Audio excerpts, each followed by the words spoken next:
जब एक बॉडी पे फोर्स अप्लाई होता है तो जिस डायरेक्शन पे फोर्स अप्लाई किया गया है वो उसी डायरेक्शन पे मूव करता है, जिसे ट्रांसलेटरी मोशन कहा जाता है। बट अगर हम उस बॉडी का कोई एक पार्ट फिक्स कर दें तब वो स्ट्रेट मूव करने की जगह टर्न कर जाएगा, और यही turning effect caused due to application of force on a pivoted body is called moment of force और टॉर्क, जो दो फैक्टर्स के ऊपर डिपेंड करता है। पहला, मैग्नीट्यूड ऑफ फोर्स, जितना ज़्यादा फोर्स अप्लाई होगा बॉडी उतना आसानी से टर्न करेगा।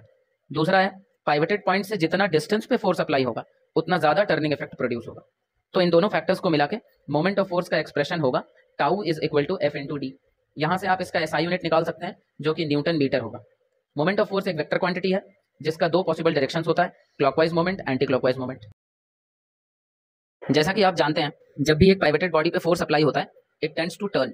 This effect is called moment of force, जो डायरेक्शन के बेसिस पे दो टाइप का होता है, क्लॉकवाइज एंड एंटी क्लॉकवाइज। अब सपोज एक बॉडी है जिसे कहीं पाइवट किया गया है, तो उसे किसी भी एक डायरेक्शन में टर्न कराने के लिए हम दो डायरेक्शन में फोर्स अप्लाई कर सकते हैं। आप देख सकते हैं ये फोर्स और ये फोर्स का डायरेक्शन ऑपोजिट है, बट इन दोनों की वजह से जो टर्निंग इफेक्ट प्रोड्यूस हो रहा है वो एक ही डायरेक्शन में है, दैट इज एंटी क्लॉकवाइज। इसी को मोमेंट ऑफ कपल या फिर सिर्फ कपल कहा जाता है, जिसके वजह से किसी बॉडी में रोटेशन कॉज होता है और इन दोनों इक्वल एंड अपोजिट फोर्सेस के बीच का distance is called couple arm. तो मोमेंट ऑफ फोर्स के कंसेप्ट से कपल का एक्सप्रेशन हो जाएगा either force into couple arm. अब आप कपल को डिफाइन कर सकते हैं कि the product of either force and the perpendicular distance between them. ये कुछ कपल का एग्जांपल्स हैं जो डेली लाइफ में यूज आता है। Thank you. तो सपोज एक बॉडी है जिस पे दो forces F1 and F2 simultaneously act कर रहा है। Both the forces are equal in magnitude but opposite in direction. Assume करते हैं उस बॉडी पे कोई एक पॉइंट O जो पाइवटेड है, तो F1 फोर्स की वजह से मोमेंट ऑफ फोर्स प्रोड्यूस होगा F into OA in clockwise direction, और F2 फोर्स की वजह से जो मोमेंट ऑफ फोर्स प्रोड्यूस होगा वो हो जाएगा F इंटू OB, ये भी क्लॉकवाइज डायरेक्शन में ही होगा। क्योंकि दोनों सेम डायरेक्शन में है तो टोटल मोमेंट इन दोनों फोर्सेस की वजह से दोनों को ऐड करके निकाल लेंगे।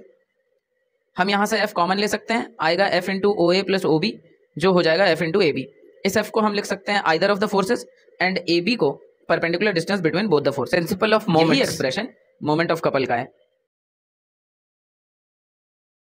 सपोज एक बॉडी में मल्टीपल फोर्सेस एक्ट कर रहा है, हमने यहाँ 5 फोर्स कंसिडर करा है, तो आप देख सकते हैं F1, F2 एंड F4 के वजह से बॉडी में एंटी क्लॉकवाइज डायरेक्शन में टर्निंग प्रोड्यूस होगा।